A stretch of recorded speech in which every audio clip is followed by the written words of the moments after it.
The sensor alarm screamed across the bridge of the Galactic Coalition, Dreadnought Velnara, its piercing wail cutting through the tense silence that had gripped the command deck for hours. Admiral Kixathara's forearms moved in practiced coordination, across her control interfaces, her chitinous carapace gleaming under the harsh blue light of the war room displays. "Report," she barked, her mandibles clicking with barely contained anxiety. Long-range sensors detect a single vessel emerging. "From hyperspace," Navigation Officer Kelvin announced, his voice trembling despite his years of military service. "Bearing 0 Mark 7, approaching the Nexus Gate at impossible velocity." Kixathara's primary eyes narrowed while her secondary pair focused on the tactical display. The Nexus Gate, humanity's last stronghold before the Coalition's final assault on Earth. For 3 standard cycles, the alien armada had been positioned here, waiting for the perfect moment to strike the killing blow against the human resistance. "Classification," she demanded. Kelvin's tentacles danced nervously over his instruments. That's the problem, Admiral. The signature matches a vessel from our historical archives. Designation: Revenant's Edge." The bridge fell deadly silent. Every species in the Coalition knew that name. Every military academy in 12 sectors taught the legend of the ghost ship and its pilot, the human who had single-handedly turned the tide of 7 major battles, who had carved through entire fleets like a blade through silk, who had vanished without a trace during the Battle of Kepler's Folly 5 years ago. "Impossible," Kixathara whispered, but her voice carried no conviction. Pilot Vexrim HFY died at Kepler's Folly. His ship was destroyed. "The quantum signature is unmistakable," Kelvin insisted, his voice barely above a whisper. "It's the Revenant's Edge. And, Admiral, it's broadcasting on all frequencies." The main view screen flickered to life, displaying the sleek, predatory silhouette of the legendary human fighter. Its hull bore scars from 1,000 battles, yet it moved through space with the fluid grace of a living creature. The ship's unique design, part human engineering, part salvaged alien technology, had made it the most feared vessel in known space. "Put the transmission through," Kixathara ordered, though every instinct screamed at her to order an immediate attack. Static filled the bridge speakers, then cleared to reveal a voice that sent ice through the veins of every Coalition officer present, deep, calm, and carrying the weight of untold horrors witnessed across the void. "This is Vexrim HFY, pilot of the Revenant's Edge."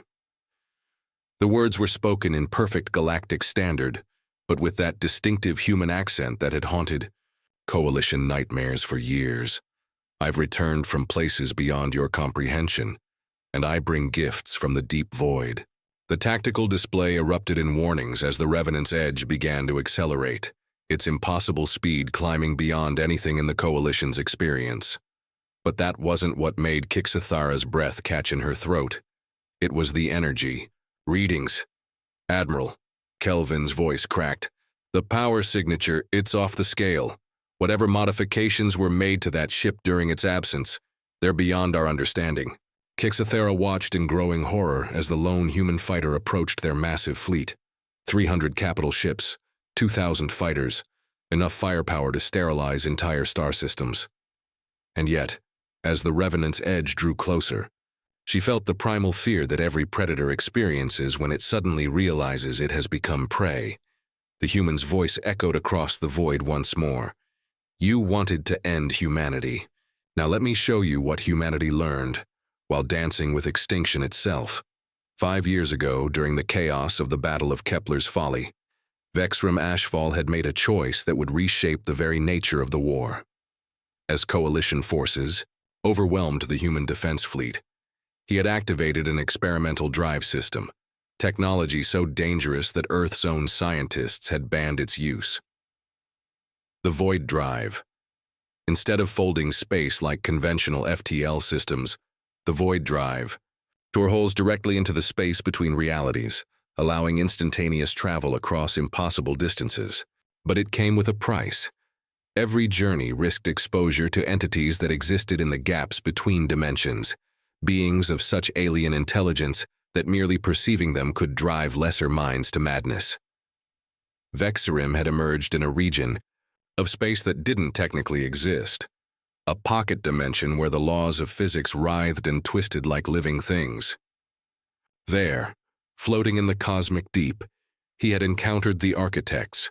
They were not alive in any sense that biological minds could comprehend. They were patterns of thought given form, mathematical concepts that had achieved consciousness billions of years ago when the universe was young. They had watched the rise and fall of countless civilizations, always observing, never interfering, until now. The architects had been intrigued by humanity's capacity for adaptation, their ability to thrive in circumstances that would have destroyed other species. When Vexrim crashed into their domain, broken and dying, they had offered him a bargain: serve as their agent in the material universe, and they would grant him the tools to save his species. The transformation had been excruciating. Every cell in his body had been rebuilt, every synapse in his brain rewired to process information at superhuman speeds. His ship had been torn apart and reconstructed with technology that existed at the intersection of science and mathematics, made manifest. But the greatest change had been to his understanding of warfare itself. Admiral Kixithara, Vexrim's voice carried across the void, now tinged with harmonics that hurt to hear. You've been fighting this war as if it were a competition between civilizations. You never understood that you were dealing with an evolutionary pressure. The Revenant's edge began to phase in and out of visible space, its hull shimmering with energies that made Coalition sensors scream in protest. Where it passed, space itself seemed to bend and flex like liquid. Every species has its breaking point, Vexrim continued, his ship now moving in patterns that defied three-dimensional thinking. Most shatter when they reach it, but humans, we evolve. The first attack came without warning. The Revenant's edge simply appeared inside the formation of Coalition dreadnoughts, bypassing shields and armor, as if they didn't exist. A pulse of impossible energy erupted from the human ship, and 17 capital vessels simply ceased to exist, not destroyed, not vaporized, but erased from reality so completely that even the memory of their construction seemed questionable. Panic spread through the Coalition fleet as commanders shouted contradictory orders. Some ships tried to retreat, others opened fire, and still others attempted to ram the phantom vessel that danced between dimensions. Nothing worked. You see, Vexrim's voice remained conversationally calm as his ship systematically dismantled, the largest military force in galactic history. The architects taught me something important. They showed me what humanity looks like from the outside, what we really are beneath all the culture and politics and petty ambitions. Another pulse, and 30 more ships vanished into non-existence. We're apex persistence hunters who learned to use tools. And when you threaten our pack, we don't just fight back. We adapt until we become something that makes the threat irrelevant. Admiral Kixithara watched her fleet dissolve around her, her tactical displays showing impossible readings, as causality itself seemed to break down in the presence of the human ship. She tried to speak, to order a retreat, but found that her voice had abandoned her. The Revenant's edge materialized directly in front of the Velnara, so close that individual details of its hull were visible. The ship's surface crawled with symbols that hurt to look at, mathematical equations that described concepts beyond three-dimensional understanding. The war is over, Vexrim announced. Tell your governments, tell your military commands, tell everyone. Humanity has evolved beyond your ability to threaten us. Any further aggression will be met with extinction so complete that history itself will forget you ever existed. The emergency session of the Galactic Coalition High Command convened in the deepest bunkers of Nexus Prime, 300 light-years from the site of the fleet's annihilation. Representatives from 14 different species sat around a circular table that had been designed to symbolize unity and cooperation. Now it felt more like a funeral arrangement. Supreme Chancellor Zeph Nye, her bioluminescent patches flickering with distress patterns, called the meeting to order with visible reluctance. The holographic displays around the chamber showed the aftermath of the battle, or rather, the complete absence of any aftermath. Where the Coalition's greatest fleet had once assembled, space was simply empty, as if 900 vessels and their crews had never existed at all. The sensor recordings are inconclusive, reported Chief Science Officer Mulveth, his crystalline form refracting the chamber's light into anxious rainbows. The human ship appears to be operating on principles that violate several fundamental laws of physics: mass energy conservation, causality, the prohibition against faster-than-light communication, all rendered meaningless. Defense Minister, Corvana's scales rippled with barely contained rage.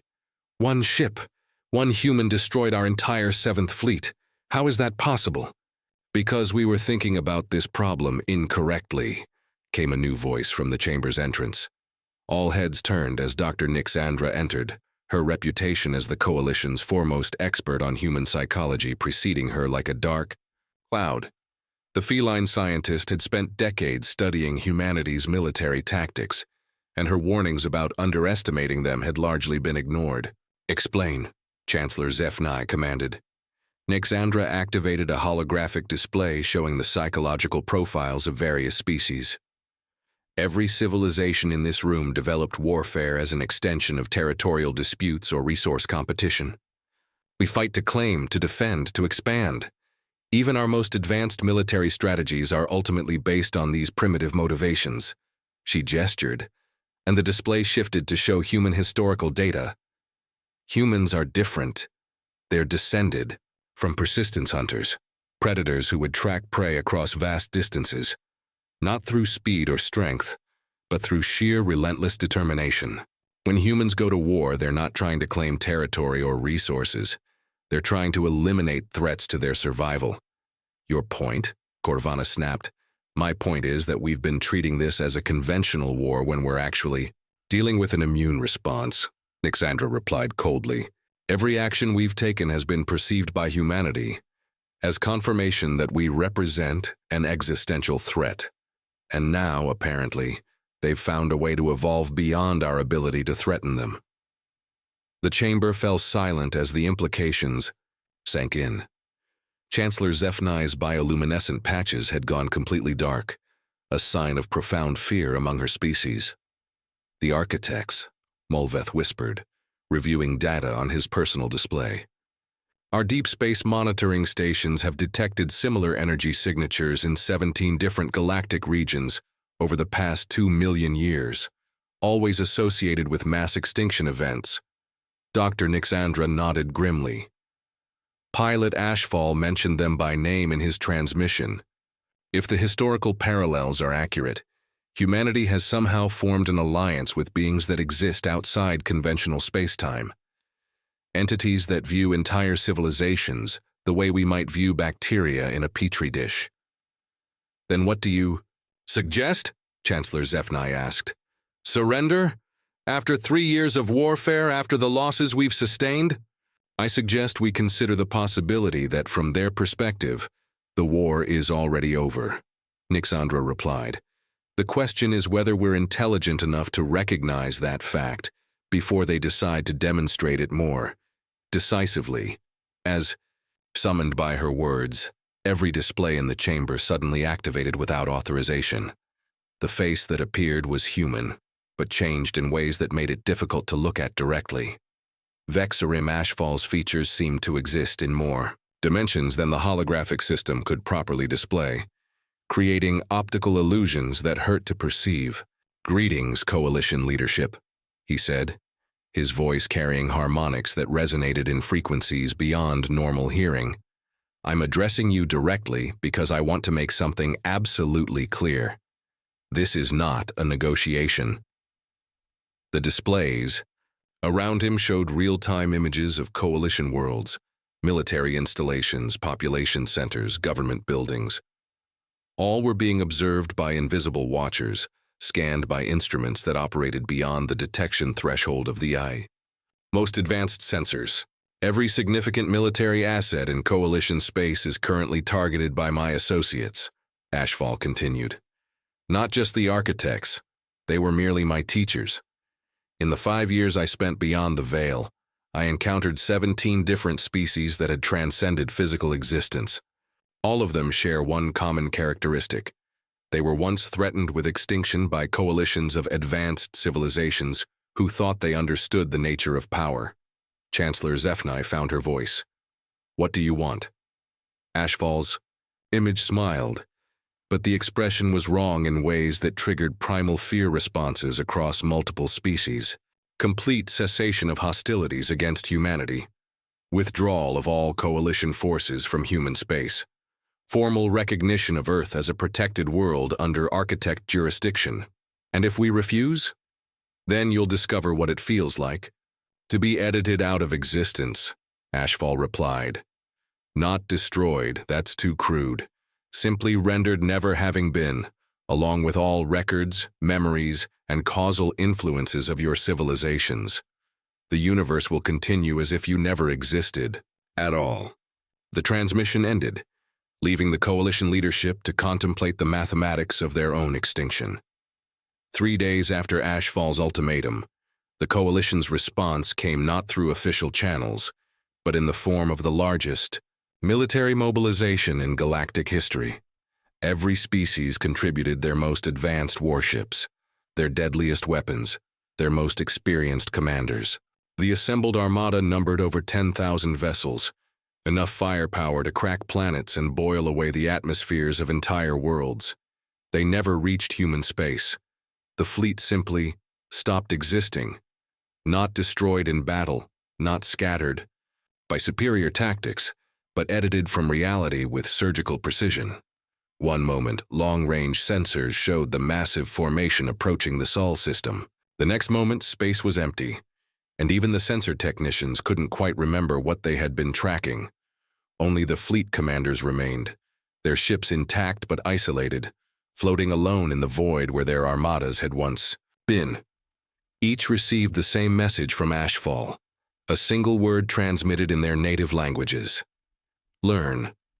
Back on Earth, in a facility that existed partially outside normal space-time, Vexrim HFY stood before a gathering that would have driven most sapient beings to madness simply by witnessing it. The architects had manifested as geometric patterns that folded through dimensions human mathematics couldn't fully describe, while representatives of other transcended species appeared as clusters of living equations, probability clouds, and concepts given form. The demonstration was effective, spoke the entity known as the pattern of first thought, its communication bypassing language entirely to implant meaning directly into consciousness. The coalition species show the expected psychological response to evolutionary pressure. HFY nodded, though the gesture felt strange now that his body existed across multiple dimensional layers simultaneously. Fear mixed with desperate aggression. They'll try again, but with different tactics, probably biological warfare or planetary bombardment from outside sensor range, which will fail, added the constellation of infinite recursion, a being that had once been an entire species before achieving singular transcendence. They cannot comprehend that their conflict is no longer with humanity, but with the fundamental forces that govern reality itself. The question, HFY said, is whether they're capable of the cognitive flexibility to adapt, or if they'll have to be retired. The architects pulsed with what might have been amusement.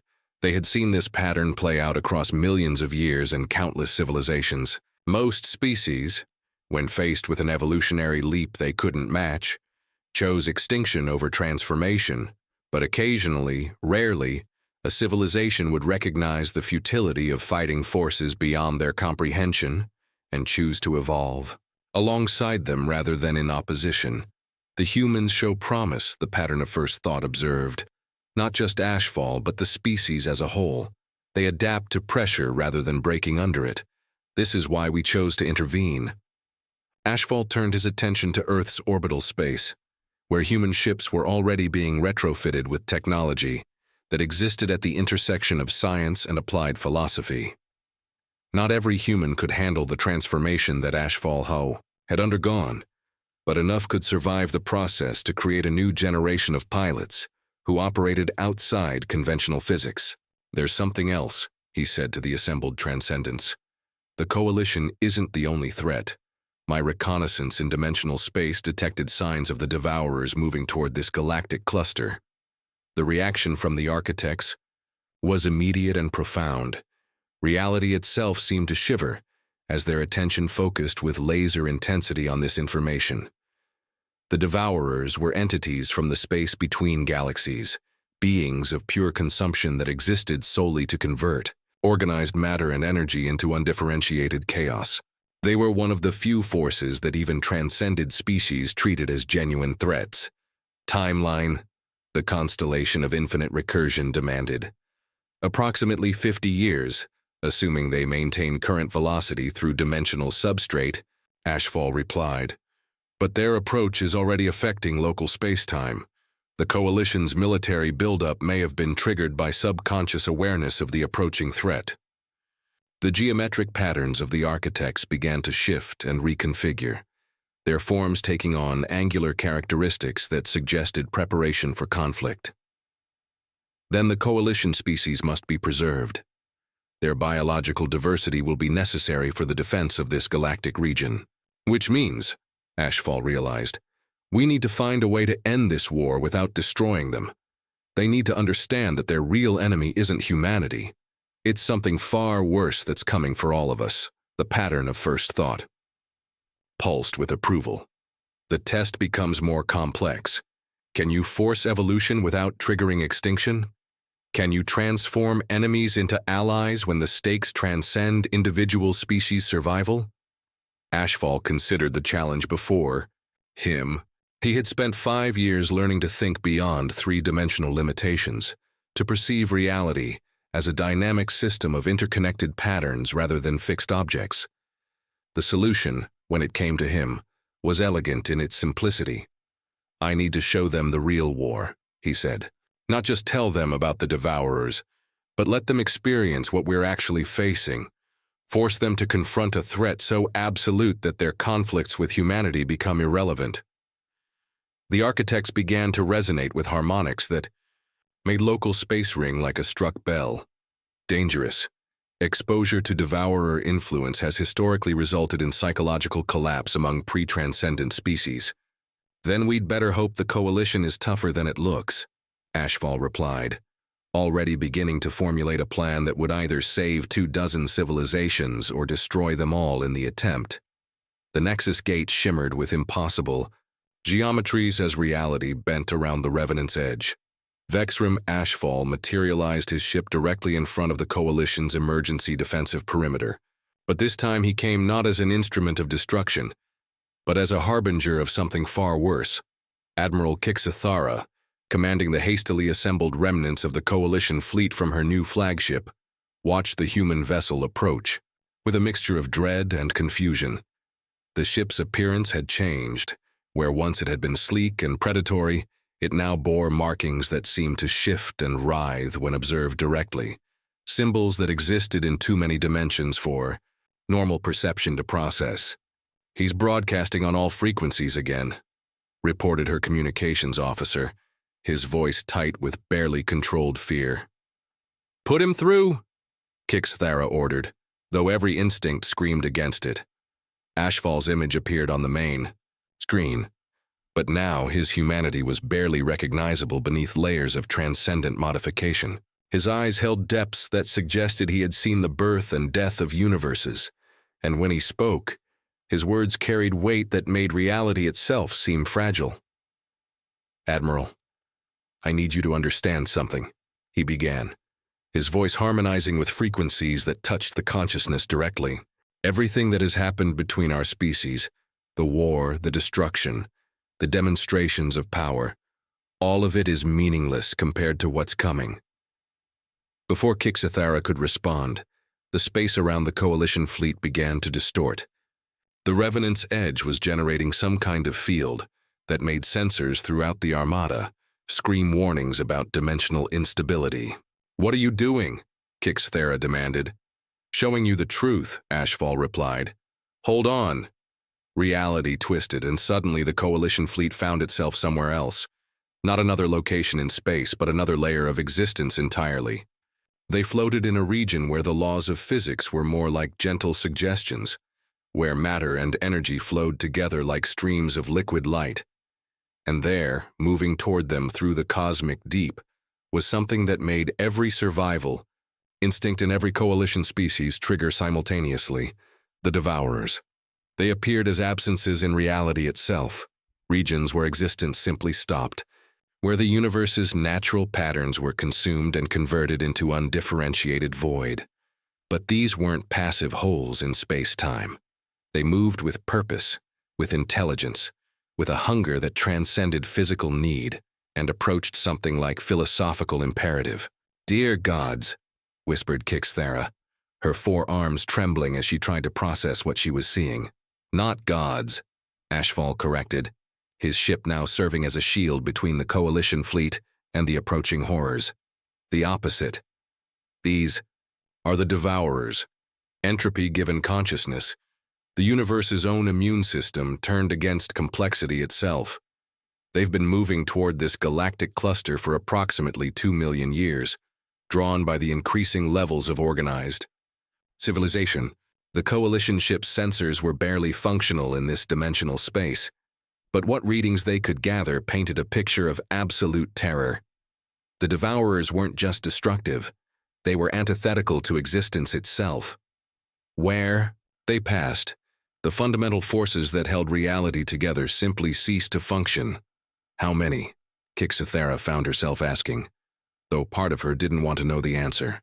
In this advance force, approximately 50,000 individual entities plus their support structures and harvester platforms. But Admiral, this is just the scouting expedition. HFY's ship began to glow with energies that hurt to look, and as he prepared to return them to normal space. The main swarm is still 47 years out, and it contains roughly 6 billion Devourers. When they arrive, every organized structure in this galaxy, every planet, every star system, every living being, will be converted to raw chaos and absorbed. The transition back to conventional reality was jarring, leaving Coalition crews gasping and disoriented. But the memory of what they had seen remained, burned into their consciousness like a brand. "Why show us this?" Admiral Kixthera asked, her voice barely above a whisper. "Because the architects have run the calculations," HFY replied. "Humanity alone cannot stop the Devourers. We need every species, every technology, every tactical innovation that sapient life in this galaxy can provide. The war between us has to end, not out of mercy or politics, but out of sheer mathematical necessity." The implications hit the Coalition leadership like a physical blow. Their greatest enemy was offering them alliance not out of weakness, but because their mutual survival depended on it. "What would you need from us?" Kixthera heard herself asking. "Everything," HFY replied simply. "Every ship, every weapon, every scientific breakthrough your civilizations have achieved. But more than that, we need you to undergo the same evolutionary pressure that transformed humanity. The Devourers can only be fought by beings who exist, partially outside conventional reality. The process that changed you? A version of it, adapted for your species' psychological frameworks. Not everyone will survive the transformation, but those who do will become something the Devourers can't simply erase from existence." Kixthera looked around her bridge, seeing the same mix of terror and desperate hope reflected in the faces of her crew. The choice before them was stark: accept transformation at the hands of their former enemies, or face extinction at the hands of something far worse. "How long do we have to decide?" she asked. HFY's expression became grave. "The Devourer advance scouts will reach the outer rim of this galaxy in 18 months. If we're going to mount a defense, we need to begin preparations immediately. Every day we spend in conflict is a day we lose from our preparation time." The weight of the decision settled on Kixthera's shoulders, like a physical burden.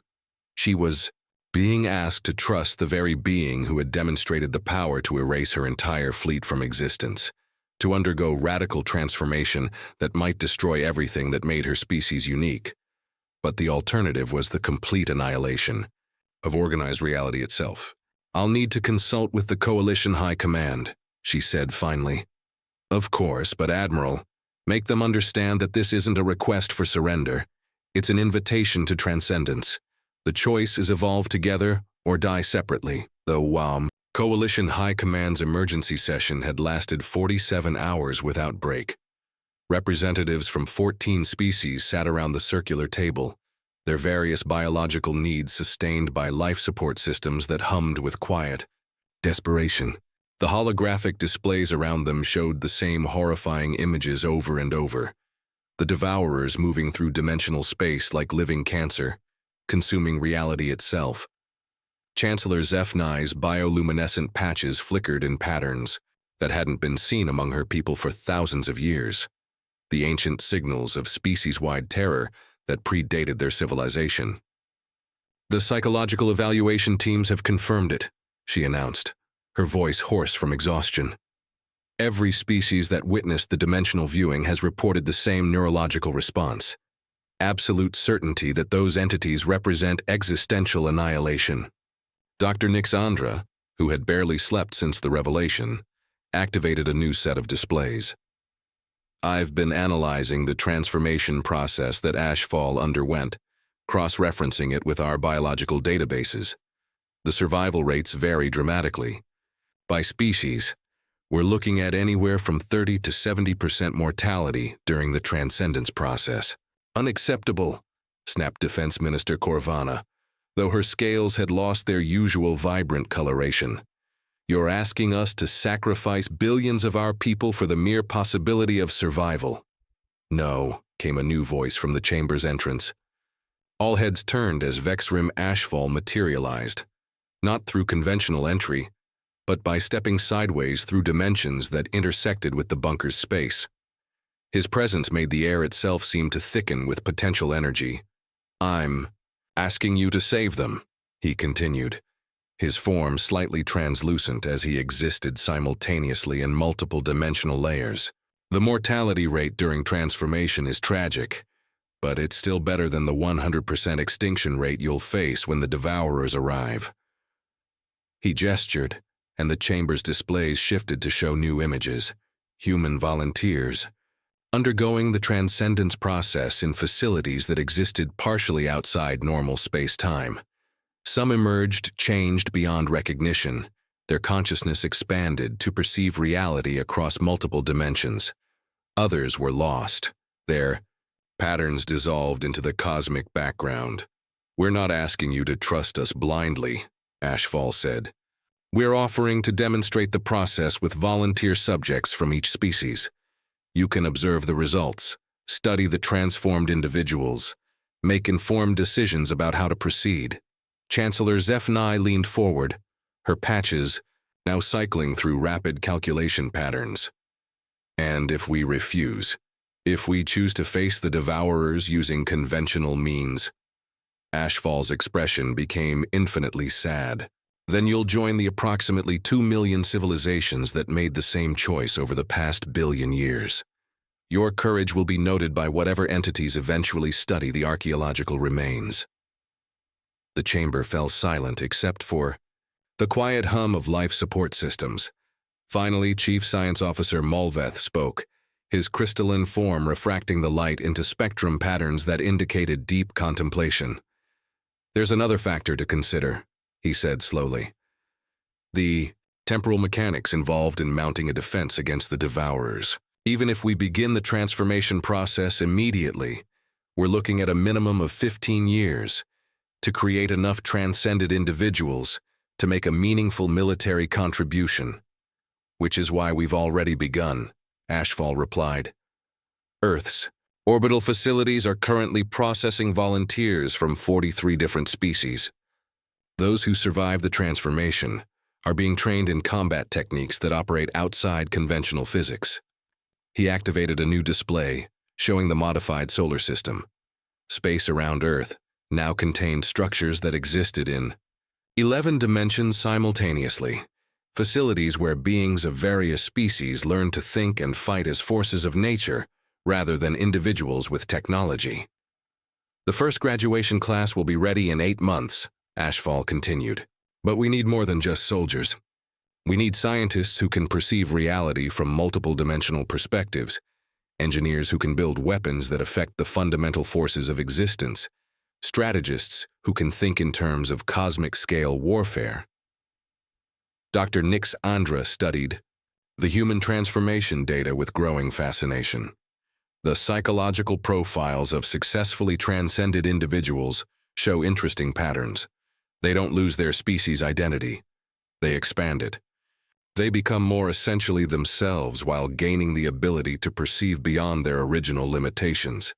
Like immune systems adapting to a new pathogen, observed medical coordinator Vilnath, her tentacles weaving complex mathematical expressions in the air.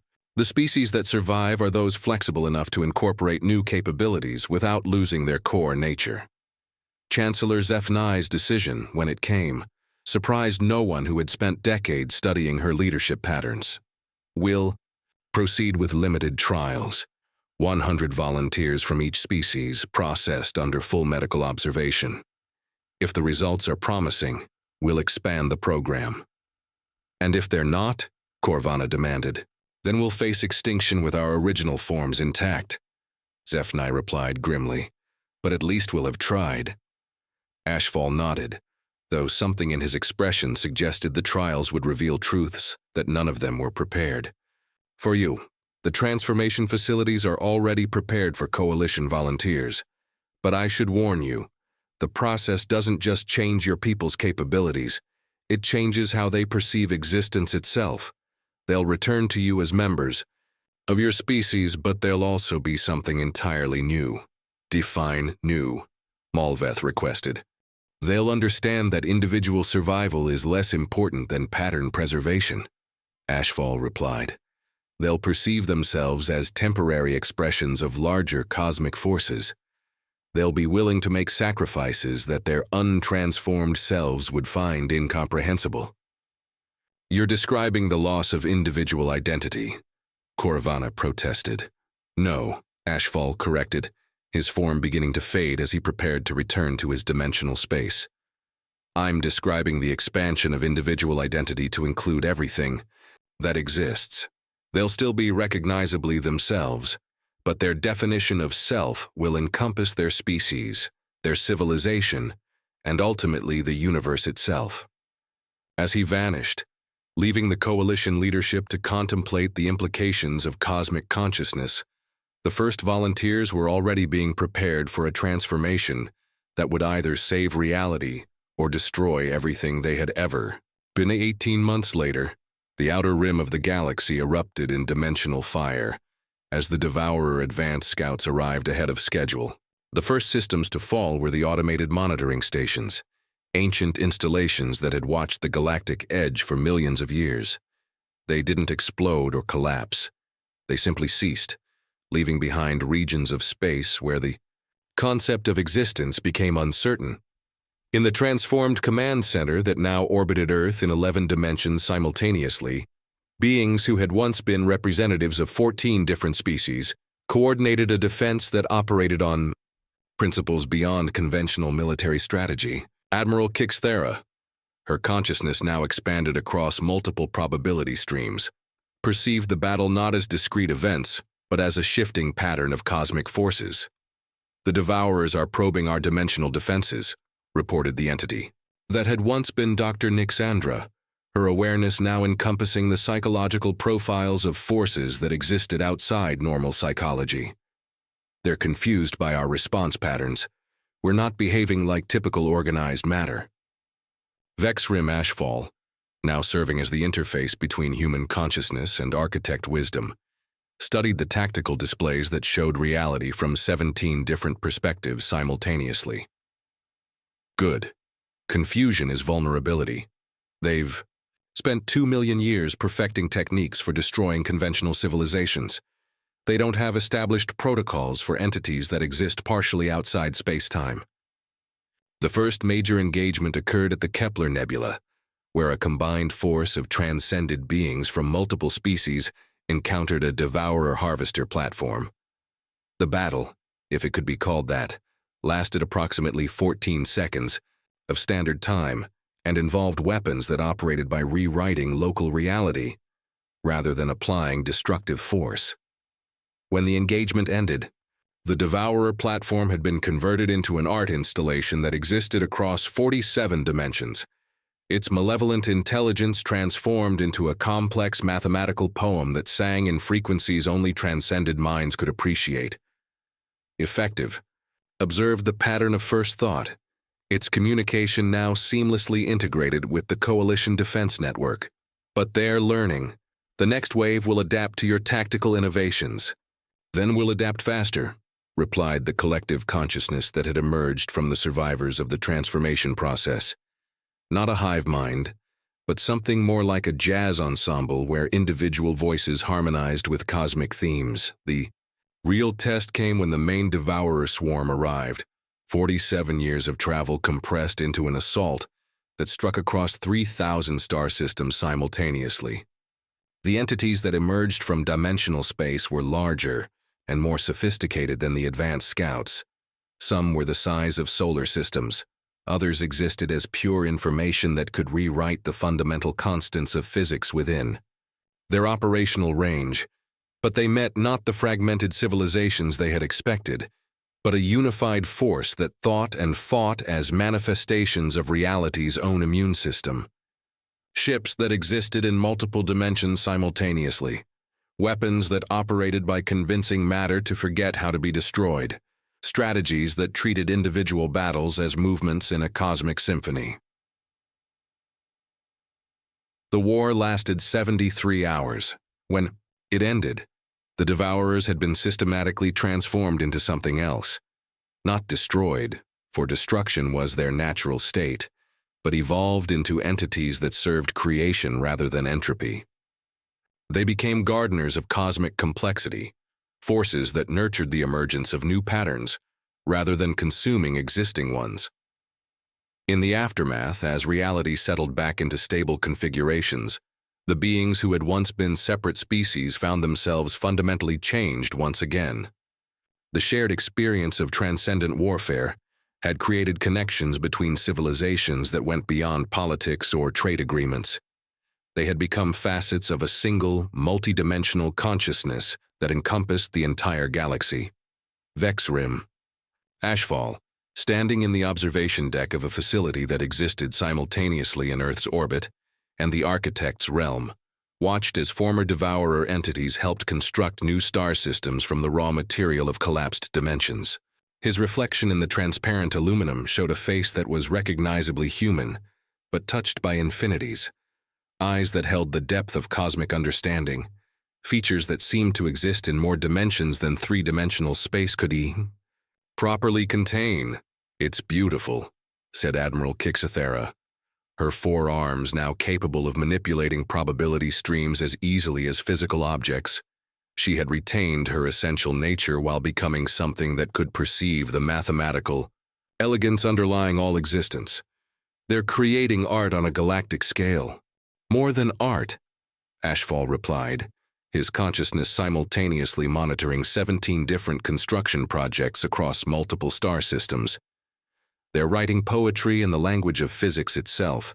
Each new star system is a stanza in an epic that will take millions of years to complete.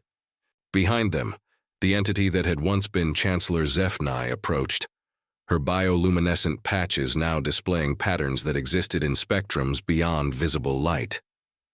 The integration process is proceeding ahead of schedule.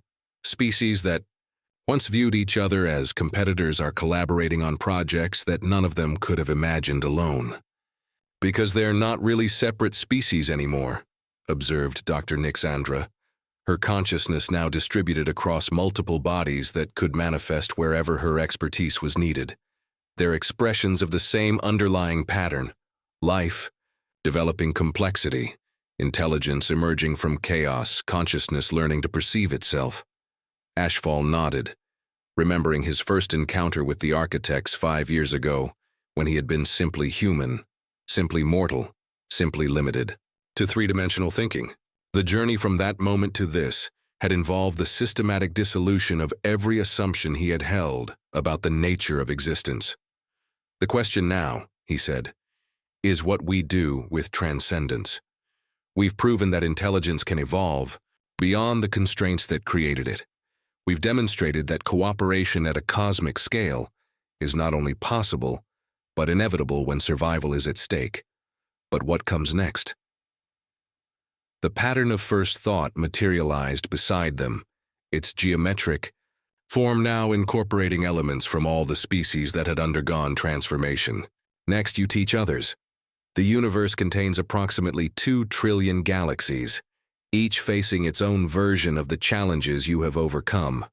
Some will discover transcendence on their own, others will require guidance, and a few will need to be saved from their own limitations.